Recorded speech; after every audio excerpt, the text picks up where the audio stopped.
Es tu culpa. Ni siquiera pudiste llevar bien a nuestro hijo. Las palabras de mi esposo, David, me atravesaron como cuchillos mientras yacía en la cama del hospital, aún recuperándome de la cirugía de emergencia. Las lágrimas no dejaban de caer mientras lo observaba caminar de un lado a otro en la habitación estéril, su rostro deformado por la ira y el dolor. Lo intenté, hice todo lo que los doctores dijeron, mi voz era apenas un susurro. Pues no fue suficiente, ¿verdad? 3 años de matrimonio y no puedes darme un hijo sano. Se pasó las manos por su oscuro cabello con frustración. Mientras tanto, Rebecca acaba de decirme que está embarazada. El mundo se detuvo. Rebecca, su secretaria. ¿Qué? El monitor cardíaco comenzó a pitar más rápido. Sí, ya tiene 3 meses. El rostro de David se suavizó, pero no por mí, y lo está llevando perfectamente, sin complicaciones, sin riesgos, nada como tus fracasos. Lo miré, mi mente luchando por procesar lo que escuchaba. Esto tenía que ser una pesadilla. Apenas la semana pasada estábamos decorando juntos la habitación del bebé, eligiendo ropa diminuta y soñando con nuestro futuro como familia. Me llamo Rachel Morrison, tengo 32 años, y así fue como mi vida se desmoronó en lo que debía haber sido un martes cualquiera de mayo. 3 días antes, había estado trabajando felizmente en mi jardín, con una mano descansando sobre mi vientre de 6 meses de embarazo mientras plantaba las rosas que David me había regalado por nuestro aniversario. Todo era perfecto, mi embarazo avanzaba bien, nuestro matrimonio era sólido, y estábamos emocionados preparando la llegada de nuestro primer hijo. Entonces comenzaron los calambres. Algo está mal, jadeé, sosteniendo mi vientre. El dolor era intenso, como nada que hubiera sentido antes. Logré llamar a David a su oficina, pero fue directo al buzón de voz. Cuando llamé al escritorio de su secretaria, la voz de Rebecca sonó extrañamente vacilante. Oh, el señor Morrison está en una reunión. No puede ser molestado. Llamé a una ambulancia en su lugar. Las siguientes horas fueron un torbellino de salas de emergencia, voces de doctores y un dolor insoportable. Cuando desperté después de la cirugía, lo primero que noté fue el vacío, tanto físico como emocional. Mi bebé se había ido. David no llegó hasta horas después, oliendo ligeramente a un perfume que no era mío. Ahora, mientras yacía en esa cama de hospital escuchándolo confesar su infidelidad y culparme por nuestra pérdida, los últimos 3 años de nuestro matrimonio pasaron por mi mente como una película. Y de repente todo tuvo sentido, las noches de trabajo hasta tarde, los viajes de negocio sin explicación, la nueva secretaria que había contratado hacía 8 meses. Quiero el divorcio, anunció, sacando unos papeles de su portafolio. Hice que los redactaran la semana pasada. Rebecca y yo queremos empezar nuestra familia de inmediato. La semana pasada, cuando yo todavía estaba embarazada, cuando aún estábamos eligiendo nombres para el bebé. ¿Tú planeaste todo esto desde el principio? Mi voz se quebró. Seamos honestos, Rachel, has tenido 3 abortos espontáneos en 3 años. Claramente, no estás hecha para ser madre. Rebecca es joven, saludable, fértil. Colocó los papeles del divorcio en la bandeja de mi hospital. Necesito una mujer que pueda darme hijos. En ese momento, la enfermera entró, frunciendo el ceño al ver mis signos vitales elevados. Señor, necesito pedirle que se retire. La señora Morrison necesita descansar. Es la señorita Morrison ahora, corrigió David fríamente, o lo será en cuanto firme estos papeles. 7 años después. La brisa otoñal agitaba los árboles fuera de mi centro médico mientras revisaba expedientes de pacientes. Después de perder a mi bebé y mi matrimonio, canalicé mi dolor estudiando medicina reproductiva. Ahora dirigía una de las clínicas de fertilidad más exitosas del país, ayudando a mujeres que enfrentaban los mismos problemas que yo. Dra. Morrison, la voz de mi recepcionista crujió en el intercomunicador. Hay un David Morrison aquí para verla. No tiene cita. Mi mano se detuvo sobre el teclado. 7 años de silencio, y ahora aparece sin previo aviso. Déjalo pasar, Jenny. El hombre que entró por la puerta era una sombra del ejecutivo seguro y exitoso que me había abandonado en aquella habitación de hospital. Sus trajes caros habían sido reemplazados por unos jeans gastados y un suéter descolorido. Profundas líneas marcaban su rostro, y su cabello comenzaba a encanecer en las sienes. Rachel, su voz temblaba. ¿Te ves? ¿Estás bien? ¿Qué quieres, David? Mi voz era profesionalmente neutral, el mismo tono que usaba con pacientes difíciles. Se dejó caer en la silla frente a mi escritorio, con los hombros caídos. Necesito tu ayuda. Mi clínica tiene una lista de espera de 6 meses. ¿Puedes pedir los formularios en recepción? No ese tipo de ayuda. pasó las manos por su cabello canoso. Un gesto tan familiar que hizo que mi corazón doliera a pesar de todo. Rebecca, se llevó todo. Me recosté en mi silla, esperando. Jamás estuvo embarazada, confesó, mirando al suelo. En aquel entonces, cuando te dejé, falsificó la prueba de embarazo. Me engañó durante meses diciendo que tenía complicaciones y luego fingió un aborto espontáneo. Una risa amarga escapó de mis labios. El karma tiene una forma de cerrar el círculo, ¿no crees? Eso fue solo el principio, continuó. Después de casarnos, siguió inventando excusas sobre por qué no podía quedar embarazada. Mientras tanto, desviaba dinero de mis cuentas a inversiones privadas. El mes pasado, pidió el divorcio y sus abogados revelaron que tenía pruebas de que yo estaba malversando fondos de mi propia compañía. ¿Lo estabas haciendo? No, levantó la cabeza bruscamente. ¿Pero falsificó mis firmas también? La compañía le creyó. Estoy bajo investigación. Perdí mi trabajo, mi reputación, todo. Lo estudié en silencio, recordando la última vez que nos sentamos frente a frente, en la oficina de nuestro abogado, mientras él apresuraba el divorcio para casarse con Rebecca. Escena de flashback. Después de que David me dejó en el hospital, pasé semanas en una niebla de dolor y depresión. Perder a mi bebé y a mi matrimonio el mismo día casi me destruyó, pero una persona se negó a dejar que me rindiera, la doctora Sarah Chen, mi especialista en fertilidad. Canaliza tu dolor en un propósito, me dijo durante una de nuestras consultas de seguimiento. Entiendes lo que estas mujeres pasan de una manera que la mayoría de los doctores nunca podría. Se convirtió en mi mentora mientras volvía a la escuela, guiándome a través de la Facultad de Medicina y mi especialización en medicina reproductiva. El trabajo era agotador, pero me daba una razón para levantarme cada mañana. Mientras reconstruía mi vida, de vez en cuando escuchaba noticias sobre David y Rebecca a través de amigos en común. Su lujosa boda 3 meses después de nuestro divorcio, su mansión en los suburbios, el guardarropa de diseñadores de Rebecca y los autos de lujo, todo financiado por el éxito de David, pero nunca hubo un bebé. Regreso al presente. ¿Dónde estás viviendo ahora?, pregunté, notando las ojeras bajo sus ojos.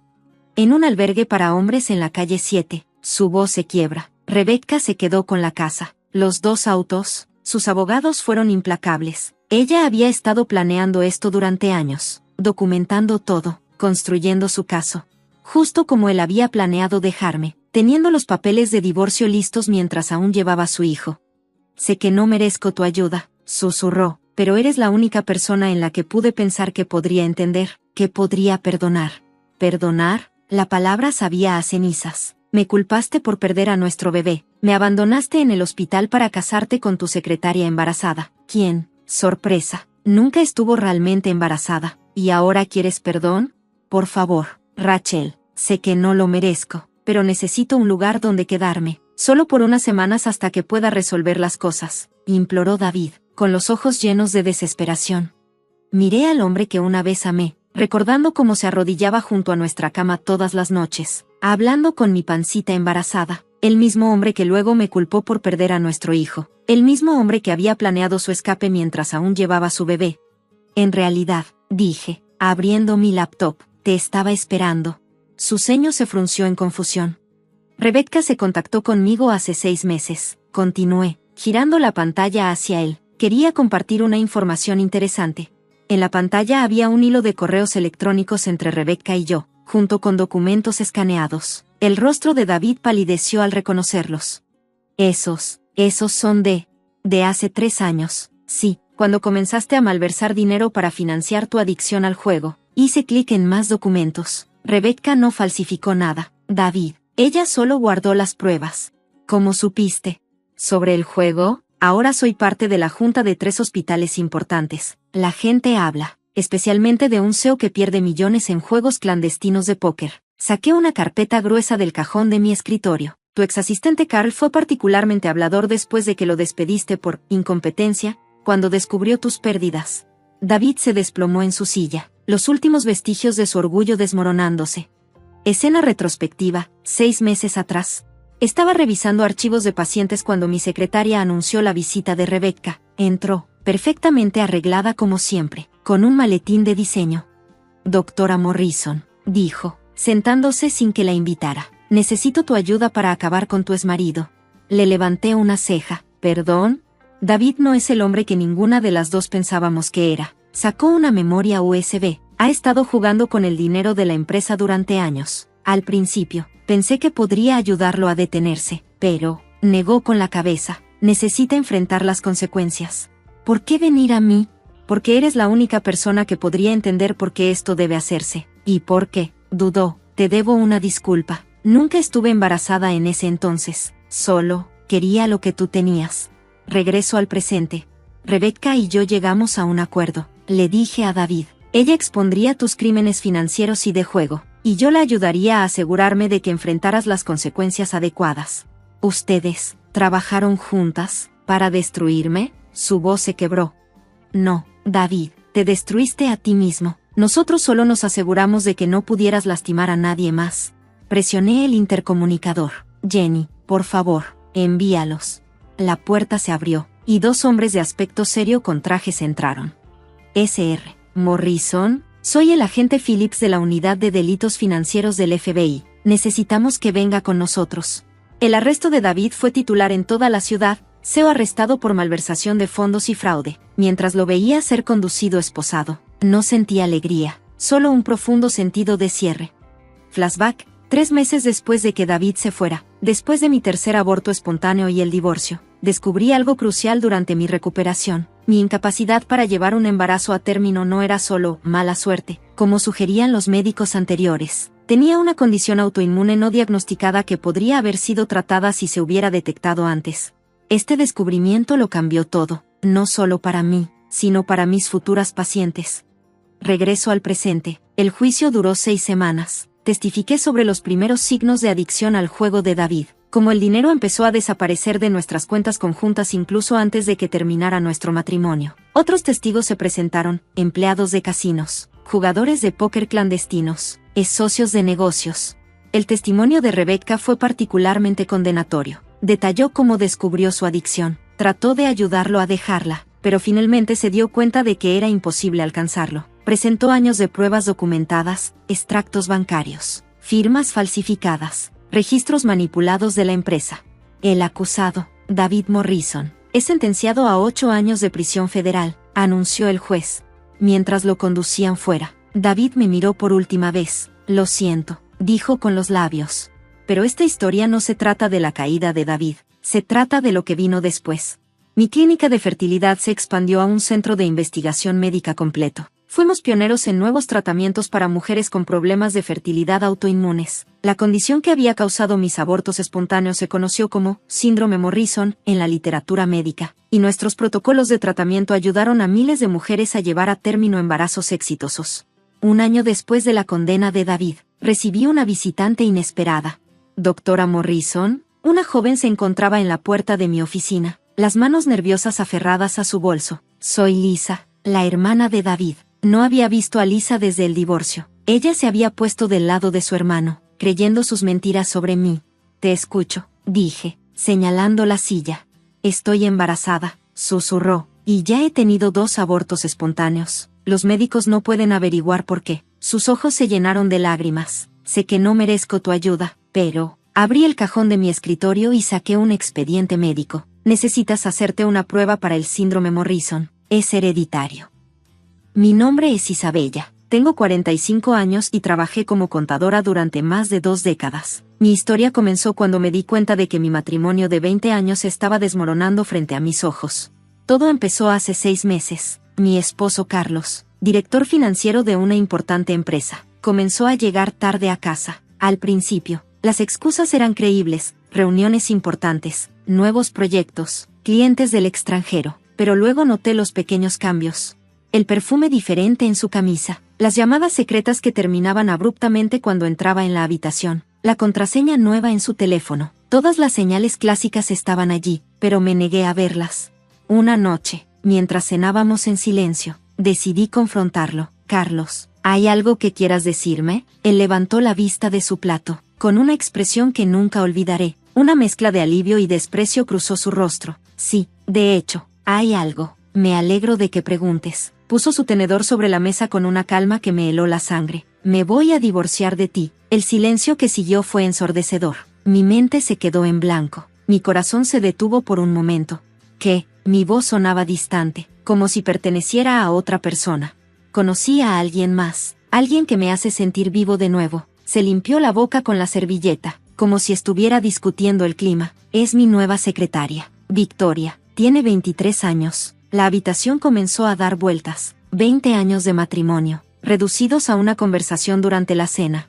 Victoria, ¿la chica que contrataste hace 3 meses? Sí, ella entiende mis necesidades, mi ambición. Es joven, energética. Hizo una pausa, mirándome de arriba a abajo. No como tú, que te has vuelto predecible, aburrida, vieja. Cada palabra era como una bofetada. Pensé en todos nuestros años juntos, en cómo lo apoyé cuando era un simple asistente contable, cómo trabajé horas extras para pagar su maestría en finanzas, cómo postergué mi propia carrera para que él pudiera ascender.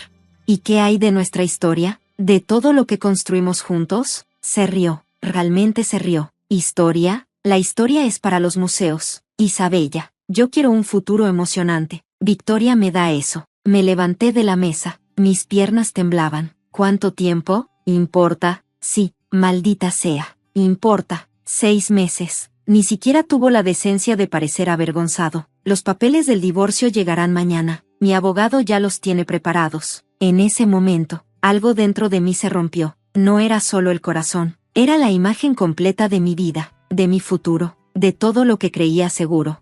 ¿Y dónde vas a vivir? Ya tengo un apartamento con Victoria en el centro. De hecho, miró su reloj. Debería irme. Ella me está esperando. Observé en silencio mientras empacaba algunas cosas. Antes de salir, se detuvo en la puerta. Por cierto, necesitaré que desalojes la casa. Está a mi nombre y Victoria quiere remodelarla. La puerta se cerró, y me quedé sola en nuestra casa de 15 años. La casa que yo había decorado, donde había plantado cada flor en el jardín, donde había imaginado envejecer juntos. Esa noche no dormí. En lugar de llorar, comencé a planear. Recordé algo que había descubierto hace años, algo que había guardado como una carta de último recurso, esperando nunca tener que usarla.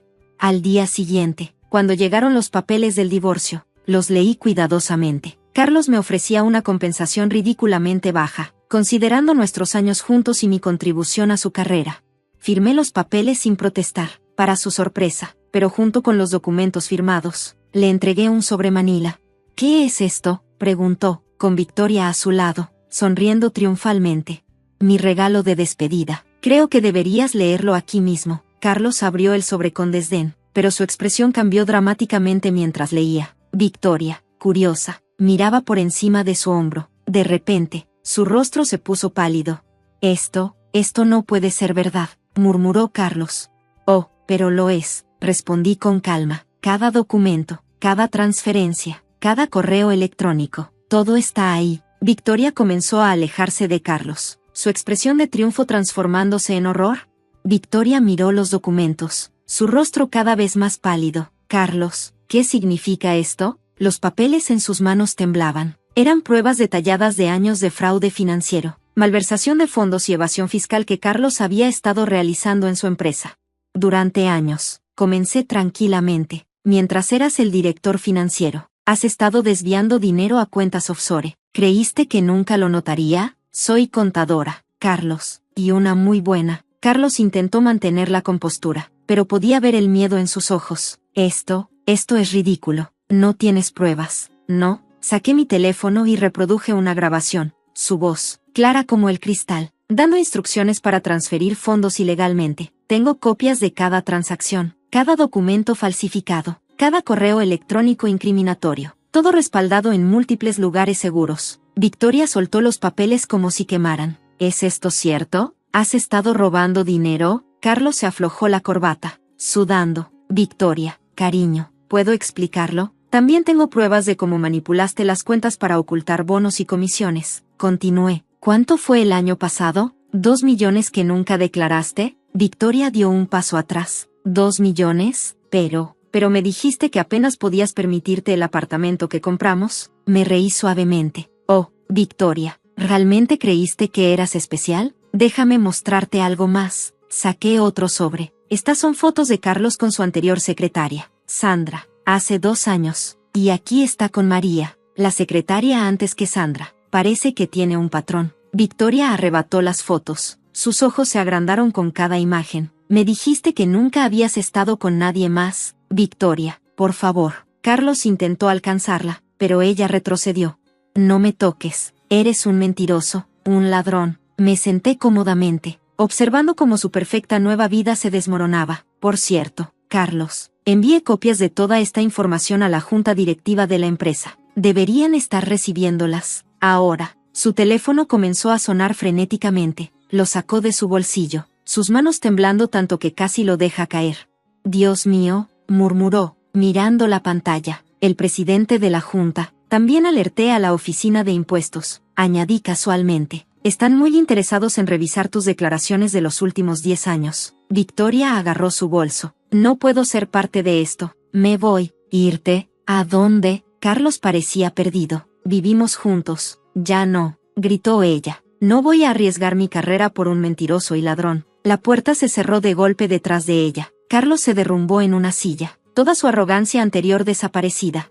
¿Por qué? Susurró. ¿Por qué ahora? Me levanté, alisando mi falda. ¿Sabes? Podría haberte entregado hace años. Descubrí tus actividades ilegales poco después de que comenzaran, pero te amaba, y creí que podríamos superarlo juntos. Guardé las pruebas solo como seguro. Su rostro se contorsionó de rabia. Me has arruinado. No, Carlos, tú te arruinaste solo. Yo solo esperé el momento adecuado. Su teléfono seguía sonando. Mensajes de texto llegaban uno tras otro. Su imperio se estaba desmoronando en tiempo real. Los papeles del divorcio que firmé, continué, los revisé cuidadosamente. Me das el 30% de tus activos declarados, pero ambos sabemos que tus verdaderos activos son mucho mayores. A menos que quieras que las autoridades descubran todo. ¿Qué quieres? Su voz era apenas un susurro.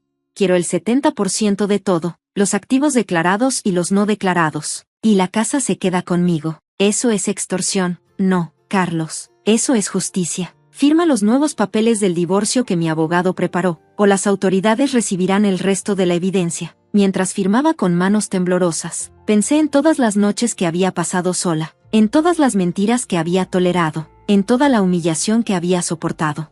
Por cierto, añadí mientras guardaba los papeles firmados, Victoria no fue la única que recibió un sobre hoy. Todas tus exsecretarias también recibieron uno, con pruebas de tus aventuras con las otras. Me pregunto si alguna de ellas querrá hablar con la prensa. Se levantó bruscamente, su rostro rojo de ira. Eres una bruja. No, Carlos. Soy una mujer que aprendió a jugar tu juego mejor que tú. Las semanas siguientes fueron un torbellino. Carlos fue despedido de su trabajo y está bajo investigación federal. Victoria desapareció completamente de su vida. Las exsecretarias, animadas por el movimiento Almohadilla Meto, comenzaron a hablar públicamente sobre sus experiencias.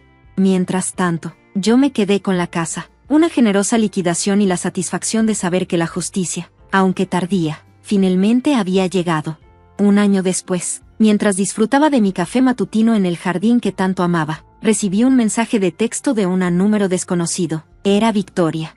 Lamento haber sido parte de lastimarte, decía. No sabía la clase de hombre que era realmente. Gracias por abrirme los ojos. Le respondí con una simple frase. A veces, el mejor regalo que podemos recibir es ver la verdad. Carlos ahora vive en un pequeño apartamento, trabajando en un puesto menor en una empresa pequeña. La última vez que lo vi, en la oficina de nuestros abogados, parecía envejecido y derrotado. Me preguntó si alguna vez lo perdonaría. Ya lo hice, le dije, pero el perdón no significa olvido, y ciertamente no significa que las acciones no tengan consecuencias. En cuanto a mí, utilicé parte del dinero del divorcio para abrir mi propia firma de contabilidad. Me especializo en auditorías forenses, ayudando a otras personas a descubrir fraudes financieros. También doy charlas a mujeres sobre independencia financiera y la importancia de conocer los asuntos financieros de sus parejas. Mi historia se convirtió en un caso de estudio en varias firmas legales y escuelas de negocios. La venganza servida fría y calculada, la llaman algunos, pero yo prefiero verlo como una lección sobre la importancia de la paciencia y la preparación. A veces, cuando estoy sentada en mi jardín, pienso en aquella noche cuando Carlos me dijo que me dejaba. En ese momento, sentí que mi mundo se acababa. Ahora sé que era solo el comienzo de una nueva vida, una vida en la que soy más fuerte, más sabia y, curiosamente, más feliz que nunca. La semana pasada, recibí una invitación para dar una conferencia en una importante universidad sobre ética empresarial y empoderamiento femenino. La ironía no se me escapa, la traición de Carlos me llevó a encontrar mi verdadera vocación. Mientras preparo mi presentación, no puedo evitar sonreír al pensar en el título que elegí, Cómo convertir la traición en triunfo, una historia de justicia financiera. Y así, cada mañana, cuando me despierto en mi hermosa casa, rodeada del jardín que cultivé con tanto amor, me recuerdo a mí misma que a veces, el final de una historia es solo el comienzo de otra mejor, y que la mejor venganza no es solo el éxito, sino usar ese éxito para ayudar a otros a evitar el mismo dolor. Como dicen, la vida no se trata de esperar a que pase la tormenta, sino de aprender a bailar bajo la lluvia. Y yo he aprendido a bailar con estilo. Fin.